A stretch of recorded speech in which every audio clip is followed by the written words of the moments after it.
Gloire à Dieu. Alléluia. Soyez bénis au nom de notre Seigneur Jésus-Christ. C'est toujours pour moi une bénédiction, une joie de communiquer la parole de Dieu, de prêcher la parole de Dieu. Et j'ai besoin de toute la grâce de Dieu.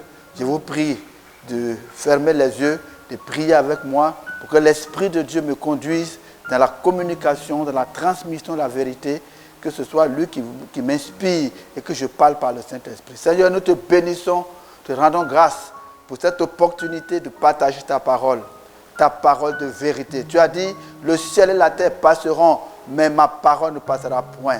Merci pour ta parole qui est vérité. Tu as donné ta parole comme moyen pour le salut, pour l'humanité. Merci de m'inspirer, Saint-Esprit, en proclamant cette parole, en enseignant, que tu m'inspires, que je parle par l'Esprit, par révélation, par inspiration, et que ceux qui écoutent aient le cœur touché, et que cette parole provoque la repentance, la foi, l'obéissance, qu'il y ait des décisions pratiques qui soient prises, poussées par le Saint-Esprit. Je prie que ces enseignements soient suivis de grâce, de bénédiction, Seigneur. Confirme ta parole en délivrant, en libérant, en sauvant et en changeant les vies. Sois béni parce que tu n'as pas changé. Tu es le même hier, aujourd'hui, éternellement. Et tu confirmes ta parole par des signes, par des miracles et par des guérisons. Les signes que nous voulons, c'est la délivrance effective des péchés. Que des péchés soient brisés, que Seigneur libéré de tout péché. Que tout homme, toute femme, esclave des péchés pendant des années, qu'en écoutant ces messages,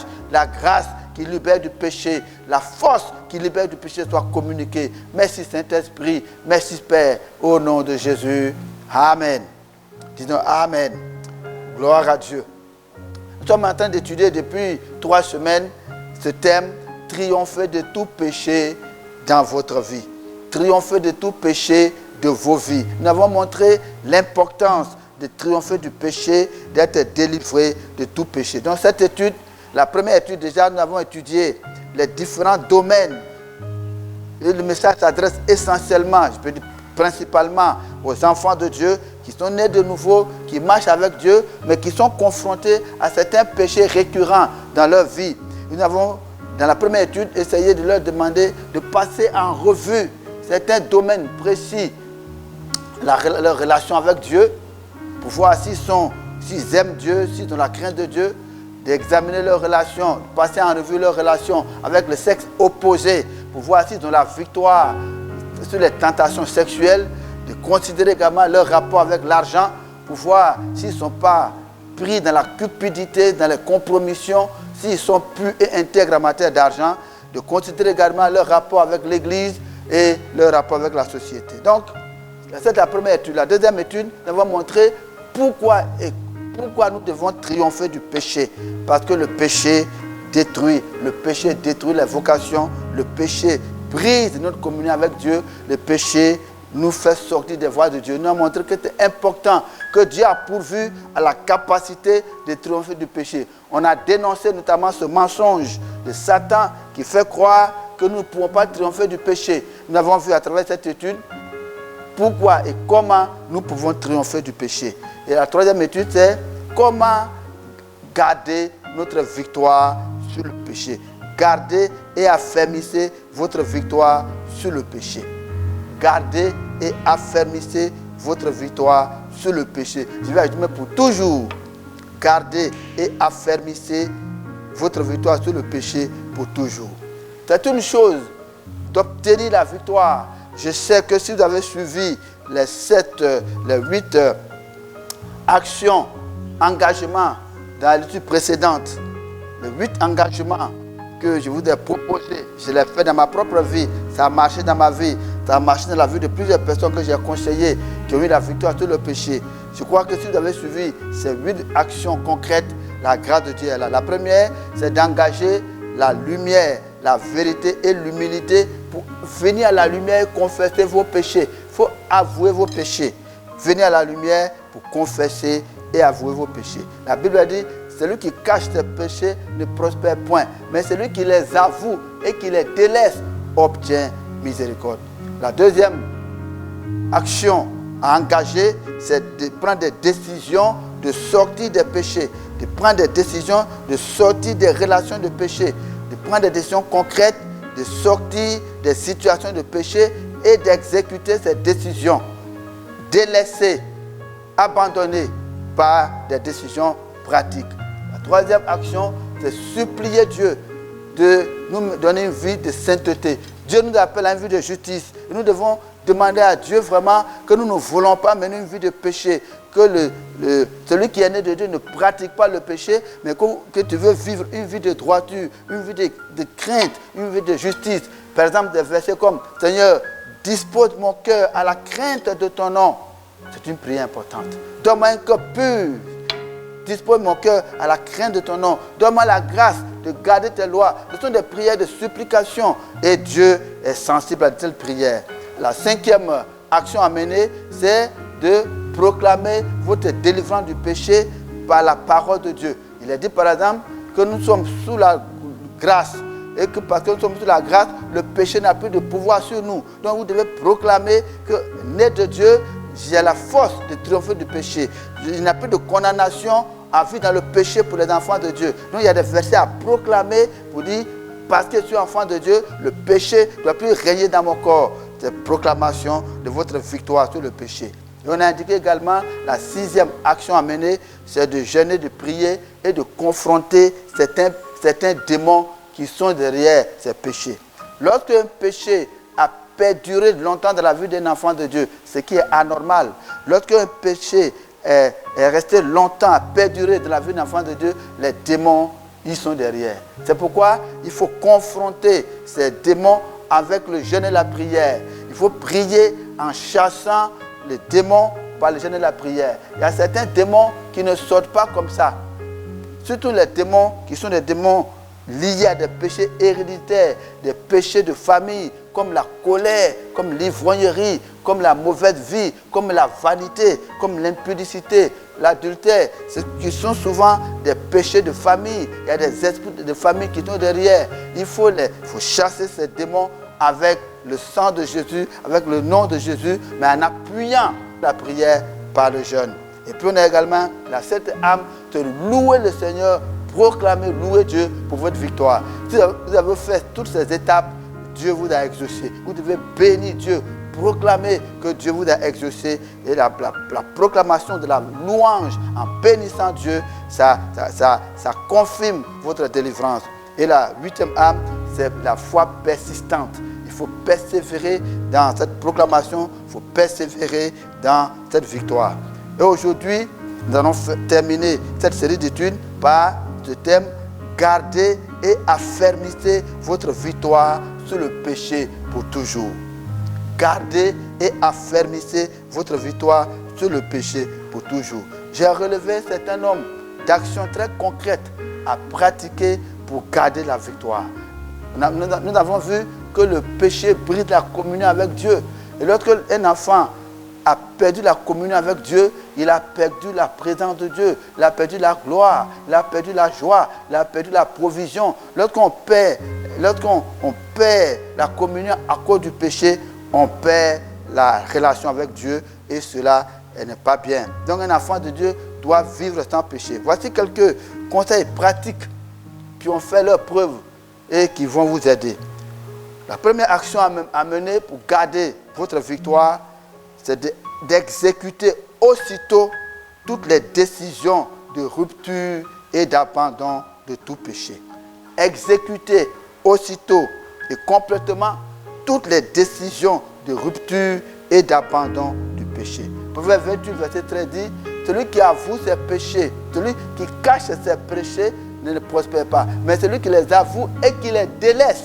Donc, vous avez pris des décisions dans la prière. Il faut exécuter ces décisions effectivement.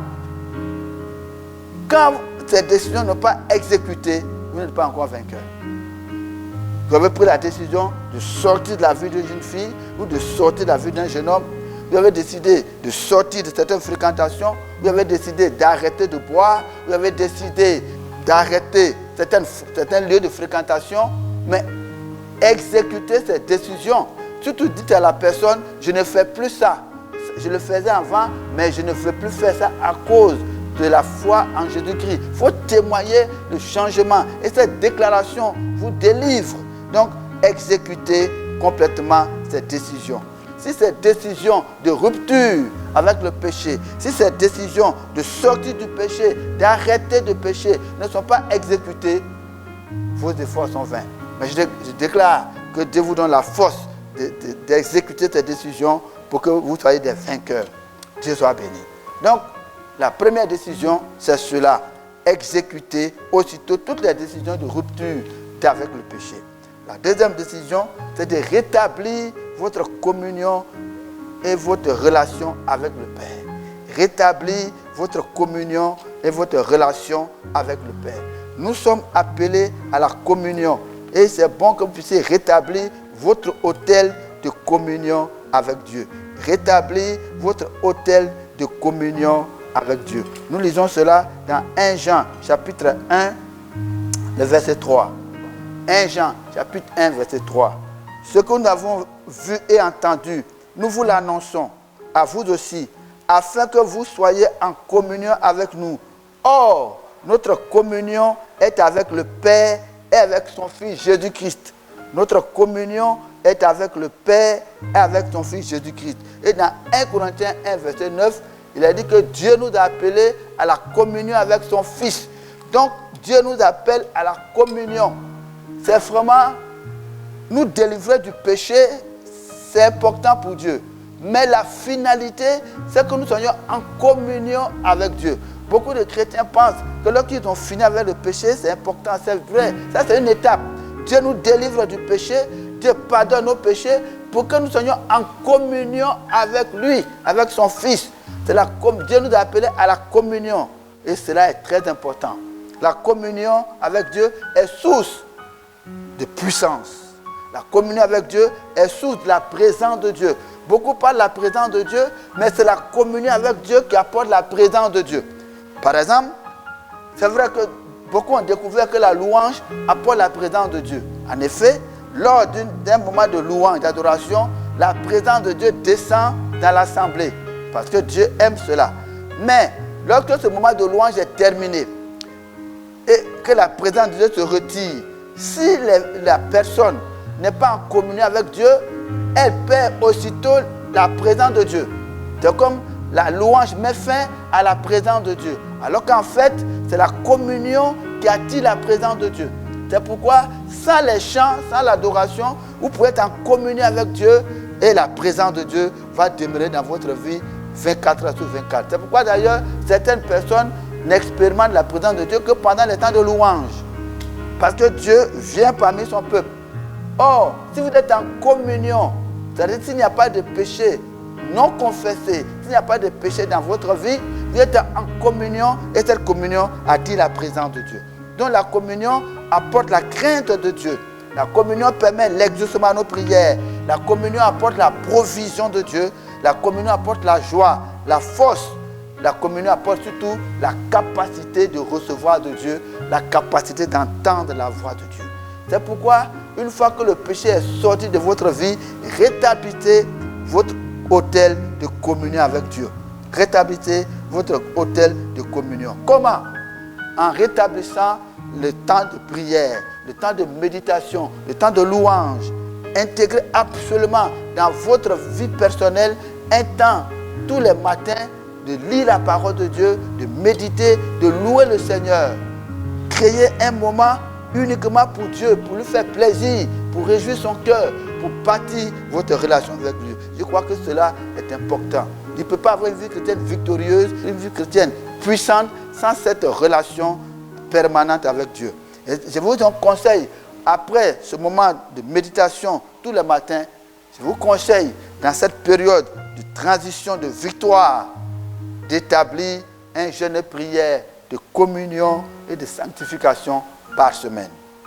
Établissez dans votre vie un jour de jeûne et prière, non pas pour demander des choses matérielles, non pas pour votre travail, non pas pour votre mariage, mais un jour de jeûne et prière pour vous approcher de Dieu, pour chercher la face de Dieu. Et comme je dis, chercher la face de Dieu, non pas la puissance de Dieu. Quand on cherche la puissance de Dieu, c'est le secours, c'est la délivrance. Mais quand on cherche la face de Dieu, on veut être face à Dieu, être en communion avec Dieu. Donc ça, c'est la deuxième action à mener, rétablir votre relation, votre communion avec Dieu, parce que cela est important. La troisième décision, c'est décider de ne plus pratiquer le péché et de confesser aussitôt tout péché qui entre dans votre vie. Décider de ne plus pratiquer le péché, de ne plus demeurer dans le péché, mais abandonner aussitôt tout péché qui entre dans votre vie. Je crois que cela est absolument important. Nous lisons dans 1 Jean chapitre 3. 1 Jean chapitre 3 verset 8. 1 Jean chapitre 3 verset 8. Il a dit, celui qui pêche est du diable, car le diable pêche dès le commencement. Le Fils de Dieu a paru afin de détruire les œuvres du diable. Quiconque est né de Dieu ne pratique pas le péché parce que la semence de Dieu demeure en lui et il ne peut pécher parce qu'il est né de Dieu. Donc vous devez comprendre cela, vous avez bien compris qu'un enfant de Dieu ne pratique pas le péché, il ne demeure pas dans le péché. Donc dès qu'un péché entre dans votre vie, aussitôt confessez votre péché. Je dis aussitôt confessez votre péché. Dans 1 Jean chapitre 2, verset 1. 1 Jean chapitre 2, verset 1, il a dit, mes petits enfants, je vous écris ces choses afin que vous ne péchiez point. Jean dit expressément, je vous écris afin que vous ne péchiez point. Le principe pour un enfant de Dieu, c'est de ne pas pécher. Je vous écris afin que vous ne péchiez point. L'enfant de Dieu ne pêche pas, ne pratique pas le péché. Mais Jean ajoute, et si quelqu'un a péché, nous avons un avocat auprès du Père, Jésus-Christ le juste. Donc, quand nous avons péché, nous avons un avocat. Un des pièges de Satan, un des mensonges de Satan, c'est faire croire à un enfant de Dieu que lorsqu'il a péché, Dieu est fâché avec lui. Dieu ne veut plus l'écouter. Dieu est éloigné. Ce n'est pas vrai. Quand Dieu a prévu la possibilité que nous puissions tomber dans le péché. Dieu ne veut pas qu'on tombe dans le péché. Mais Dieu y a pourvu. Et nous avons un avocat, nous n'avons pas un juge. Toi qui m'écoutes, si tu es tombé dans un péché quelconque, tu as un avocat auprès du Père. Tu n'as pas un juge. Viens près de ton avocat pour dire, avocat, j'ai péché, demande pardon. Et si nous confessons nos péchés, Dieu est fidèle et juste pour nous les pardonner. Donc, ne pratiquez pas le péché, mais confessez aussitôt votre péché. Et c'est pourquoi dans l'église, il doit y avoir cette possibilité pour les frères et sœurs d'avouer le péché. Lorsqu'un frère a confessé ses péchés doivent être oubliés. On ne doit pas publier dans l'église. La personne auprès de qui le frère ou la sœur a fait sa confession ne doit pas en parler à d'autres personnes. Parce que Dieu ne se souvient pas de nos péchés. Lorsque quelqu'un a confessé ses péchés, il faut l'oublier comme Dieu oublie nos péchés. Cela va aider les frères et sœurs de l'église à avouer leurs péchés. Dites Amen. Dites Amen. Un dernier conseil juste avant d'avancer, il faut être dur et violent envers vous-même en ce qui concerne le péché. Soyez dur et violent envers vous-même en ce qui concerne le péché. À l'égard des autres, soyez compatissants. Il y a des frères qui sont durs et violents à l'égard des péchés des autres. Ils voient la paille qu'il y a dans l'œil des autres alors qu'il y a la poutre dans leur propre œil. Il faut être dur envers soi-même. Il faut te traiter durement par rapport à son propre péché. Mais par rapport aux autres, il faut être indulgent. Être dur et violent à l'égard du péché.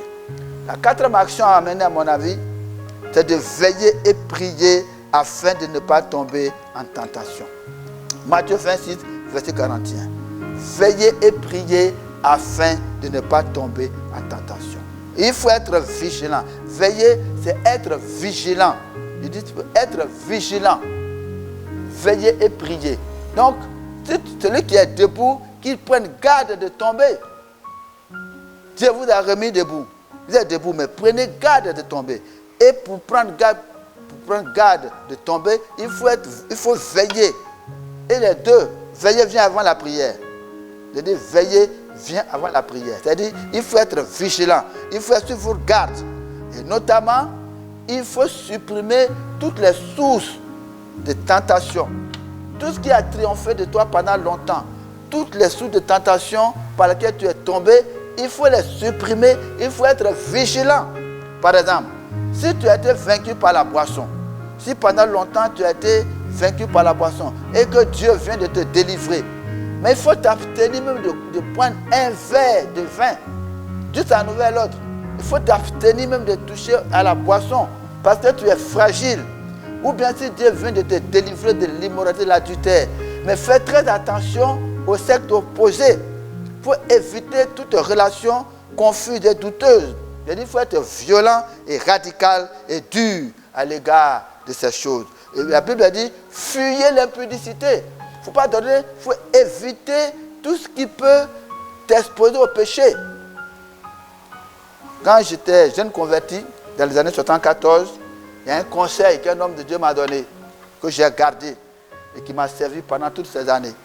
Il m'a dit, Anderson, par rapport à l'impudicité, non seulement il faut fuir l'impudicité, mais il faut éviter tout ce qui a l'apparence de péché.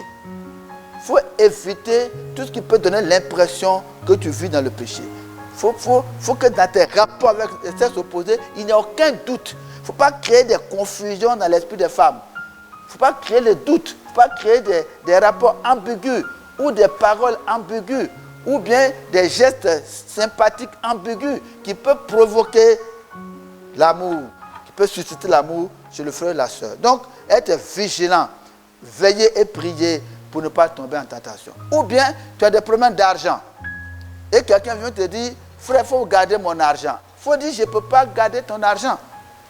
Pendant la guerre en 2010, il y a un frère qui est venu me voir pendant qu'on fermait les banques. Il me dit, docteur, oui, je veux que tu me gardes mes 3 millions. 3-5 millions. Il dit, en 3-5 millions. Je dis, pourquoi? Il dit, il faut que tu me gardes mes 3 millions parce que j'ai des choses à faire et si les banques sont fermées, ce sera difficile pour moi. Je passe en 3-5 millions. Il dit, pourquoi? Il dit, j'ai confiance en toi. Je sais que si je te donne cet argent, tu vas garder. J'ai prié, Dieu m'a dit, il faut garder. J'ai pris ces 3 millions, j'ai gardé. Alors que la crise est finie, il est venu, un jour par surprise, il m'a dit, est-ce que je peux avoir mon argent? Il dit, oui, ton argent est disponible, allons à la banque, tu vas prendre ton argent. Il était impressionné. Je sais que par la grâce de Dieu, je peux garder l'argent de quelqu'un sans t'en toucher. Si toi, tu ne peux pas garder l'argent, il ne faut pas être trésorier d'une association. Il ne faut pas être caissier quelque part. Parce que tu es fragilisé. Donc il faut prendre tes distances. Il faut faire attention à l'argent si tu sais que tu n'es pas très intègre et très fidèle. Veillez, c'est cela. Veillez. Veillez pour ne pas tomber en tentation. La 5e manière pour garder votre victoire, c'est de veiller sur votre cœur avec beaucoup d'attention et de vigilance. Veillez sur votre cœur avec beaucoup de vigilance. Veillez sur votre cœur. Parce que tout provient du cœur. Proverbe chapitre 4, verset 23. Proverbe chapitre 4, verset 23. Garde ton cœur plus que toute autre chose, car de lui viennent les sources de la vie. Garde ton cœur plus que toute autre chose, car de lui viennent les sources de la vie. Il faut garder ton cœur. On ne tombe pas dans le péché par hasard. On ne tombe pas dans le péché par surprise. Le péché se conçoit quelque part. Il se conçoit dans le cœur ou dans les pensées. Donc c'est là déjà qu'il faut agir au niveau des pensées, au niveau de ton cœur. C'est pourquoi Jésus dit, si tu regardes une femme pour la convoiter dans ton cœur, tu as déjà commis l'adultère avec elle. C'est dans le cœur que se conçoit l'adultère. Il y a certains jeunes qui disent, je ne suis pas allé très loin. On dit pourquoi? On n'a pas couché ensemble. Je l'ai embrassé seulement. Quand tu l'as embrassé, tu es allé trop loin. Puisque tu as dépassé le stade de ton cœur. Donc, il faut savoir que c'est au niveau du cœur que se trouve ce péché. Même tous les péchés prennent racine dans le cœur. Donc, il faut veiller sur ton cœur. C'est toi. Personne ne peut faire à ta place. Il dit, personne ne peut veiller sur ton cœur à ta place. Personne ne peut veiller sur tes pensées. C'est toi qui peux le faire. Et tu dois être impliqué dans ça. Parce que c'est important. On peut dire Proverbe 6, verset 24. Les enseignements te préserveront de la femme corrompue, de la langue doucereuse de l'étrangère. Ne la convoite pas dans ton cœur pour sa beauté. Ne te laisse pas séduire par ses paupières. Car pour la femme prostituée, on se réduit à un morceau de pain. Et la femme prostituée tend un piège à la vie précieuse. Oui, ta vie est précieuse. Il faut que la femme prostituée te tend un piège. Oui, il ne faut pas la convoiter à cause de ses paupières, à cause de ses maquillages. Ne te laisse pas prendre par ses maquillages. Dieu soit béni. Quelqu'un m'a dit un jour, il ne faut pas choisir les femmes les jours des mariages. Parce que tout le monde devient beau le jour des mariages, tout le monde est maquillé. Donc, juste pour dire qu'il faut veiller, être vigilant, être prudent. Donc, il faut veiller beaucoup sur ton cœur. Proverbe 7, verset 23.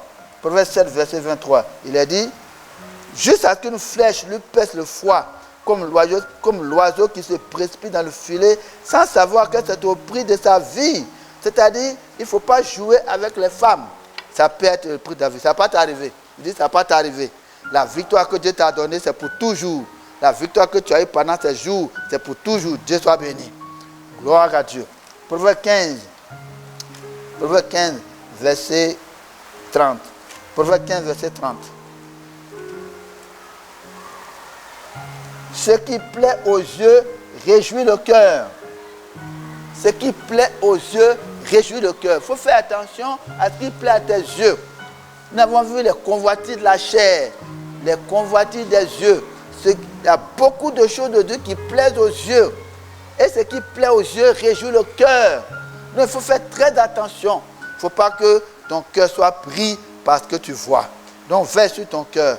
Que Dieu te donne cette grâce au nom de Jésus. Ton cœur ne sera pas un terrain d'immondice et de convoitise. Tu sanctifier Dieu dans ton cœur. Lis ce verset. C'était un de mes meilleurs versets que Dieu t'a donné. 1 Pierre, chapitre 3. 1 Pierre 3, le verset 15. 1 Pierre, chapitre 3, le verset 15. Mais, sanctifiez dans vos cœurs Christ le Seigneur. Sanctifiez Christ dans vos cœurs. Sanctifiez dans vos cœurs Christ le Seigneur. Il faut que dans ton cœur, le Seigneur soit sanctifié. Que ton cœur soit rempli de la présence de Dieu. Ne laisse pas ton cœur rempli d'immondices, de convoitises. Je vois la grâce de Dieu remplir ton cœur de la présence de Dieu. Dites Amen. Alléluia. La 6e action pour rester fort, pour garder ta victoire que tu as acquise après tant de prières, tant de jeûnes, c'est de remplir ton cœur de la parole de Dieu et de serrer la parole de Dieu dans ton cœur. Je dis remplis ton cœur de la parole de Dieu et serrer la parole dans ton cœur. Colossiens chapitre 3, le verset 16. Remplis ton cœur de la parole de Dieu et serrer la parole de Dieu dans ton cœur afin de ne pas pécher contre Dieu. Colossiens 3, verset 16. Que la parole de Christ habite parmi vous abondamment. Instruisez-vous et exhortez-vous les uns les autres en toute sagesse par des psaumes, par des hymnes, par des cantiques spirituels, chantant à Dieu dans vos cœurs sous l'inspiration de la grâce. Que la parole habite parmi vous, mais qu'elle habite aussi en toi. Que ton cœur soit rempli de la parole de Dieu. Il y a une discipline, il y a un engagement à remplir ton cœur de la parole de Dieu. Et dans Psaume 119, verset 11, Psaume 119, verset 11, David dit, je sais ta parole dans mon cœur afin de ne pas pécher contre toi. La parole de Dieu a des vertus préventives, même des vertus puissantes pour assainir notre cœur. La parole de Dieu, c'est la lumière. La parole de Dieu, c'est le sel. La parole de Dieu, c'est la vérité. Quand elle est en nous, elle nous sanctifie, elle nous purifie, elle assainit notre cœur. Dites Amen. Donc, lorsque la parole de Dieu est en toi, lorsque tu la sais dans ton cœur, elle te sanctifie, elle te purifie, elle te garde. En notre temps, on avait beaucoup de concours de jeunesse où on venait citer la parole de Dieu. Je pense que c'est bon d'apprendre la parole dans son cœur, d'avoir dans ton cœur. Parce que le Saint-Esprit va prendre ce qui est à toi pour t'enseigner. Quand l'Esprit va te rendre visite pour t'éclairer, il va prendre ce qui est déjà en toi. Quand la parole de Dieu est en toi, le Saint-Esprit peut t'utiliser parfaitement. Il peut t'instruire facilement. J'ai un témoignage qui vient à mon esprit, même si c'est un témoignage très personnel. Je n'ai pas l'habitude de parler de moi dans mes messages, mais je vais aider quelques jeunes ici. C'était en 1978, quand je m'apprêtais à aller continuer mes études en France, les pasteurs ont prié pour moi, ils m'ont recommandé la grâce de Dieu et ils m'ont donné un verset. Ils m'ont donné 1 Corinthiens 10, verset 13. Aucune tentation ne vous est survenue qui n'était humaine. Et Dieu qui est fidèle ne permettra pas que vous soyez tentés au-delà de vos forces. Mais avec la tentation, Dieu préparera aussi le moyen d'en sortir afin que vous puissiez la supporter. Et donc, priez, puis il me donne ce verset. Je ne voyais pas pourquoi. Parce qu'au moment où il me donnait, je n'avais aucune tentation. Donc, je me dis, mais c'est pas. Je voulais un autre verset qui était plus indiqué. Or, il savait que c'était important pour moi. Quand je suis arrivé à Nice, après 3-4 mois, j'étais tout seul. Et puis, j'ai trouvé une chambre d'étudiant dans un centre universitaire. Et juste en face, une jeune dame, une jeune fille, mais croyez-moi, une fille, je peux dire une fille, la fille d'un ancien ministre de l'économie de finances du Cameroun. Donc la fille d'un ancien ministre de l'économie de finances. Elle avait l'argent, elle était très belle, elle était juste en face de moi. Un soir, elle veut me saluer, je suis parti la saluer. On a commencé à se fréquenter, à se saluer. Elle avait toutes les voitures, tout ça. Et puis un soir, je m'étais surpris d'être dans sa chambre en train de parler avec elle depuis 22 heures. Et puis quelque chose se passait dans mon cœur. J'ai compris que j'étais sur une mauvaise voie. J'ai dit, Seigneur, j'ai sorti ce verset. J'ai commencé à le réciter. Mais plus je récite, plus l'amour de cette femme remplit ma tête. Donc pendant quelque temps, j'étais perdu. La tentation a pris mon cœur. Oh, ma mère m'a dit ceci. Tu vas en France en tant que chrétien, tu reviens en tant que chrétien. Si tu veux continuer tes études, tu peux aller. Mais tu reviens chrétien, tu ne reviens pas païen. Donc cette parole tournait dans ma tête. J'ai dit, mais si je tombe dans l'adultère ici, dans l'impudicité, c'est pas bon. Donc pendant une semaine, j'étais confronté à ça. Et c'était tellement fort que j'ai pris 3 jours de jeûne et prière, fermé la porte. Et quand je priais, ce verset est venu dans mon esprit. C'est le verset que les hommes de Dieu m'avaient donné avant là. J'ai trouvé la référence. Aucune tentation ne vous est survenue qui n'était humaine. Et Dieu qui est fidèle ne permettra pas que vous soyez tentés au-delà de vos forces. Mais avec la tentation, Dieu préparera aussi le moyen d'en sortir afin que vous puissiez la supporter. Il dit, Seigneur, tu es fidèle. Fais-moi sortir d'ici. Prépare une voie de sortie. Prépare-moi la voie de sortie. Fais-moi sortir d'ici. Je ne peux plus supporter. Dieu dit, tu peux encore supporter. J'ai dit, Seigneur, c'est trop dur. Il faut me faire sortir. Je ne vais pas tomber dans le péché. Pendant 3 jours, j'ai fermé la porte. Je n'ai plus en classe. Et puis le 4e jour, Dieu m'a dit, c'est terminé. J'ai dit, c'est terminé. Je suis encore là. Elle est devant moi encore. Comment j'ai fait? Je suis sorti. Je suis parti au service universitaire. Je suis arrivé. On m'a dit, mais monsieur, on te cherche partout. Où tu étais? Je n'ai pas dit où j'étais. On m'a dit, viens. On t'a trouvé une nouvelle clé pour une nouvelle cité universitaire. On a trouvé une clé pour toi. Une nouvelle chambre dans une nouvelle cité. Donc j'ai déménagé l'après-midi sans dire au revoir à ma camarade, à ma voisine. Déménager en même temps. Dieu a trouvé une voie de sortie. Il faut avoir des paroles dans vos cœurs. C'est cette parole qui m'a sauvé. Le Saint-Esprit va se servir de la parole qui est en toi. C'est pourquoi il faut mettre la parole dans ton cœur. Quand l'Esprit va venir, il va prendre cette parole. J'annonce pour toi aussi, toi qui m'écoutes, cette parole est pour toi. Aucune tentation ne t'est survenue qui était humaine. Et déclare par la grâce de Dieu, tu vas rester fidèle jusqu'à ton mariage. Dis Amen. Tu vas plus tomber dans ton péché d'adultère, d'impudicité. Tu resteras fidèle. La grâce que Dieu m'a faite, cette grâce t'est communiquée. Reçois cela dans le nom de Jésus. Amen. Mais rappelle ton cœur la parole de Dieu. Je sais ta parole dans mon cœur afin de ne pas pécher contre toi. La 7e action à mener, c'est de garder et de développer la mentalité et le langage de sainteté, de pureté et de triomphe de tout péché. Garder et développer la mentalité et le langage de sainteté, de pureté, de crainte de Dieu et de triomphe de Dieu. Je reprends. Garder et développer la mentalité et le langage de sainteté, de pureté, de crainte de Dieu et de triomphe. Romains 8, verset 37.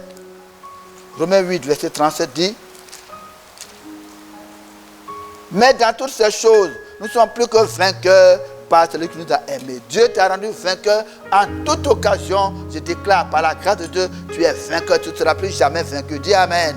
Mets dans ta tête que ce qui est né de Dieu loin du monde, tu ne peux plus tomber dans le péché. Dieu va te garder. Dieu a la force de te garder. Dieu va te préserver. Tu auras de victoire en victoire, de force en force. Tu es vainqueur du péché. 1 Jean 3, verset 9. 1 Jean 3, verset 9. Parce que tu es né de Dieu, tu ne vas pas tomber dans le péché. 1 Jean 3, verset 9. Quiconque est né de Dieu ne pratique pas le péché.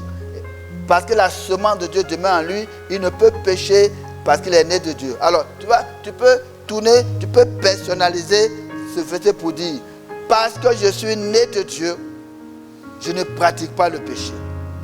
Parce que la semence de Dieu demeure en moi et je ne peux pécher parce que je suis né de Dieu. Personnalise ce verset. Parce que je suis né de Dieu, je ne pratique pas le péché. Et je ne pratique pas le péché parce que la semence de Dieu demeure en moi et je ne peux pécher parce que je suis né de Dieu. Récite-la tous les jours. Remplis ta pensée de cela. Dieu soit béni. Et proclame à haute voix que tu es vainqueur. Il faut demeurer ferme dans la foi de ta victoire. Demeure ferme dans la foi de ton triomphe sur le péché. Je peux vivre sans péché. À cause de la grâce de Dieu, je peux vivre sans péché. Je dois vivre et je peux vivre sans péché. Répétez après moi. Je dois vivre et je peux vivre sans péché. Je dois vivre et je peux vivre sans péché, sans offenser Dieu. Je dois vivre et je peux vivre sans offenser Dieu. Dites Amen. Gloire à Dieu. Dieu m'a appelé à la sainteté et je peux être saint. Loue Dieu pour cela, bénis Dieu pour cela. Remplis tes pensées, ton langage de la pensée de la sainteté, la pensée de pureté. Aujourd'hui, beaucoup remplissent leur pensée, la pensée de prospérité pour avoir l'argent. Moi aussi, je fais ça. Avoir la pensée d'être grand, avoir la pensée d'être riche, avoir la pensée d'être prospère, c'est bon. Mais moi, je crois, la première pensée qu'il faut avoir, la première pensée qui doit remplir ma pensée, la pensée que je peux vivre sans péché, sans offenser Dieu. Dieu soit béni. Et huitièmement, il faut vous appliquer à marcher, non selon la chair, mais selon l'esprit. Vous appliquez à marcher, non selon la chair, mais selon l'esprit. Vous appliquez à marcher, non selon la chair, mais selon l'esprit. Galates chapitre 5, verset 7 à 18. Galates chapitre 5, verset 7 à 18. Je vous dis donc, marchez selon l'esprit et vous n'accomplirez pas les désirs de la chair. Car la chair a des désirs contraires à ceux de l'esprit, l'esprit en a de contraires à ceux de la chair. Ils sont opposés entre eux, afin que vous ne fassiez point ce que vous voudriez. Si vous êtes conduit par l'esprit, vous n'êtes pas sous la loi. Je vous dis donc, marchez selon l'esprit et vous n'accomplirez pas les désirs de la chair. Car la chair a des désirs contraires à ceux de l'esprit et l'esprit en a de contraires à ceux de la chair. Ils sont opposés entre eux, afin que vous ne fassiez point ce que vous voudriez. Gloire à Dieu. Marchez selon l'esprit. Ça veut tout simplement marcher selon la parole de Dieu. Marcher selon l'esprit, c'est marcher selon la parole de Dieu. Marcher selon la parole de Dieu, c'est marcher selon l'esprit. Et le Saint-Esprit va se servir de la parole de Dieu. Remplissez vos vies de la parole de Dieu. Écoutez, quand l'Esprit vous avertit, je crois véritablement que lorsque un enfant de Dieu est en danger, l'Esprit l'avertit. Lorsqu'il y a une tentation qui survient, surtout dans le domaine du péché, mais dans d'autres domaines, l'Esprit avertit. Il faut être attentif aux avertissements de l'Esprit, aux interpellations de l'Esprit, aux insinuations de l'Esprit. Il faut être attentif. Quand on est attentif à la voix de l'Esprit, l'Esprit nous garde. L'Esprit vient nous conduire dans la voie de Dieu. Nous s'appliquer à renoncer au plaisir personnel et à rechercher la gloire de Dieu. Si dans ton cœur tu recherches la gloire de Dieu, Dieu va te conduire. Il faut pratiquer régulièrement ce qu'il appelle le jeûne, la prière et la sanctification. Il faut jeûner régulièrement. Je pense qu'un enfant de Dieu doit avoir au moins 1 ou 2 jours par semaine pour jeûner et prier. Si tu as plus de 10 ans de vie chrétienne, tu dois avoir au moins 1 ou 2 jours. Sans quoi, ce n'est pas possible. Tu peux passer 7 jours sur 7, ce n'est pas possible. Au moins 1 jour. Et quand je parle de jeûne ici, beaucoup jeûnent pour les questions matérielles. Je prie vraiment que l'ordre soit rétabli. Beaucoup jeûnent et prient pour le travail, pour le mariage, pour le voyage. C'est bon, je fais cela aussi. Mais je pense que les jeunes auxquels Dieu prend plaisir, quand tu dis Dieu, je vais te plaire, je vais marcher dans tes voies, je vais faire ta volonté, je vais craindre ton nom, je ne vais pas pécher. Quand tu pries comme ça réjouit le cœur de Dieu. Et parfois, même quand tu finis, avant même de demander les choses matérielles, Dieu t'exauce. Donc il faut t'appliquer pour marcher par l'esprit à prier, à jeûner. Et beaucoup prient en langue aussi, si tu n'as pas de cet esprit, prie en langue. Oui. À tes résolutions, répondra le Fils. à tes résolutions répondra le succès. Dieu est fidèle. Dieu a commencé à toi cette bonne œuvre. Dieu la rendra parfaite. J'ai confiance que la victoire que tu as eue, c'est une fois pour toutes. Je déclare que la victoire que tu as eue sur l'ivrognerie, sur la boisson, sur le sexe opposé, sur l'impudicité, sur la cupidité, sur les mensonges, la victoire que Dieu t'a donnée à la suite de ce temps, cette victoire est seule une fois pour toutes. Et je vais prier pour toi maintenant. Pour toi qui as fait tes 3 jours, ou 4 jours, 5 jours, toi qui as obéi à cette recommandation, tu as prié. Je vais prier que cette victoire soit scellée dans le sang de Jésus. La volonté de Dieu, c'est que tu ne tombes pas dans le péché. Donc quand tu as prié selon la volonté de Dieu, tu peux être sûr que Dieu t'a écouté. Dieu t'a écouté et Dieu t'a exaucé. Et j'ai confiance que Dieu qui a commencé cette bonne œuvre en toi la rendra parfaite. Dieu va te rendre solide, ferme, et Dieu va te présenter un jour au Père. Le Christ va te présenter au Père, saint, irréprochable. Que tu sois béni, que ton témoignage change. Le doute quitte ton témoignage. Ton témoignage devient transparent. Tu as un bon témoignage devant les frères. Tu deviens un modèle pour les frères en parole, en conduite, en pureté. Qu'il en soit ainsi pour la gloire de Dieu. Sois béni. Merci Seigneur pour ce que tu as fait. Au nom de Jésus. Amen. Nous allons terminer ce message par la prière. Et veille, baissez la tête et priez avec moi. Seigneur Jésus, merci pour l'opportunité que tu m'as donnée d'avouer mes péchés, de confesser mes péchés et de sortir du péché. Tu m'as pardonné. Tu as ôté mes péchés devant toi. Tu m'as sanctifié. Tu m'as lavé. Tu m'as purifié. Merci Père pour ton pardon. Pour ton pardon et pour ta grâce. Je te bénis Père parce que tu as touché mon cœur. Tu as déposé ta crainte au fond de mon cœur. Tu as renouvelé ta grâce sur ma vie. Merci Père, parce que tu as restauré ma relation avec toi. Tu as rétabli ma communion et ma relation avec toi. Je te bénis Père pour cette nouvelle relation, cette nouvelle communion avec toi. J'ai confiance que la grâce que tu m'as donnée de triompher, cette grâce demeure dans ma vie. Je déclare qu'à partir d'aujourd'hui, ta grâce est suffisante pour me garder dans la victoire, dans la sainteté, dans la pureté, jusqu'à mon mariage, dans mon foyer, dans les affaires, en matière d'argent. Tu m'as fait triompher de la cupidité. Tu m'as fait sortir des mauvaises relations. Tu as brisé tous les péchés héréditaires de colère, d'amertume, de convoitise, de vanité que j'ai hérité de ma famille.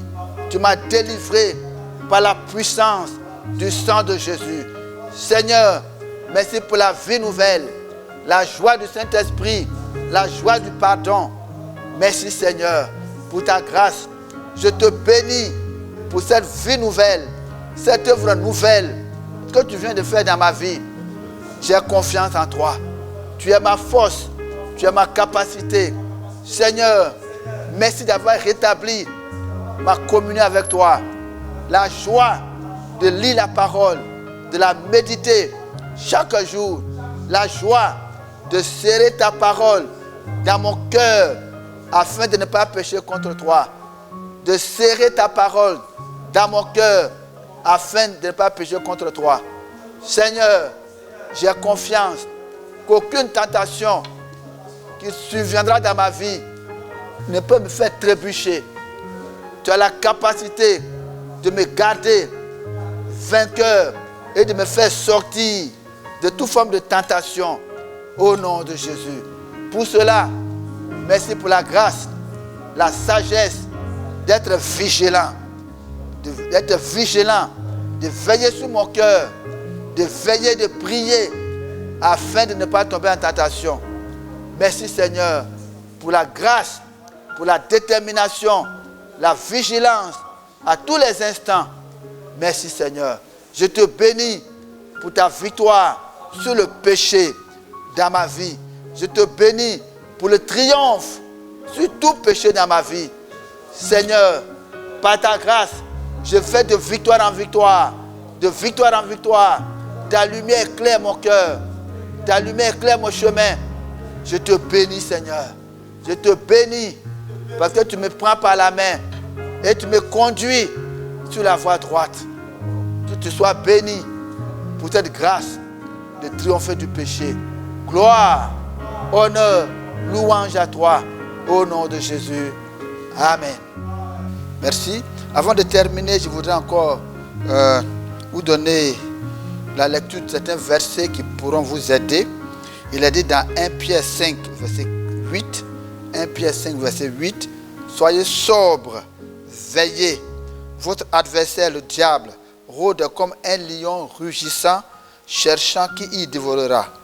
Résistez-lui avec une foi ferme, sachant que les mêmes souffrances sont imposées à vos frères dans le monde entier.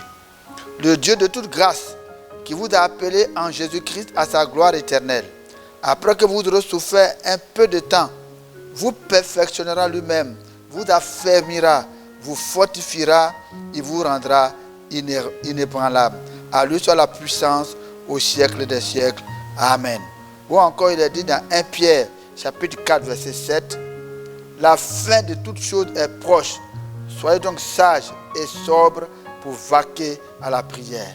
Oui, vigilance, prudence et vigilance encore. Parce que nous avons un ennemi qui rôde autour de vous. Mais Dieu qui vous a appelé à sa grâce va vous affermir. Il va vous rendre inébranlable. Je dis, Dieu va t'affermir. Il va te rendre inébranlable pour le jour du Seigneur. J'ai confiance que Dieu qui a commencé en toi la bonne œuvre de salut, qui t'a donné cette victoire, t'affermira, te rendra inébranlable pour le jour du Seigneur. Et je veux que ce verset, tu le retiennes, que tu le confesses. Le Dieu de toute grâce qui m'a appelé en Jésus-Christ à sa gloire éternelle me perfectionnera lui-même. Il m'affermira, il me fortifiera, il me rendra inébranlable. Déclare ce verset chaque jour, proclame cela, aie confiance en lui. Et j'ai confiance que la victoire que tu as eue, c'est une fois pour toutes. Gloire et honneur à Jésus.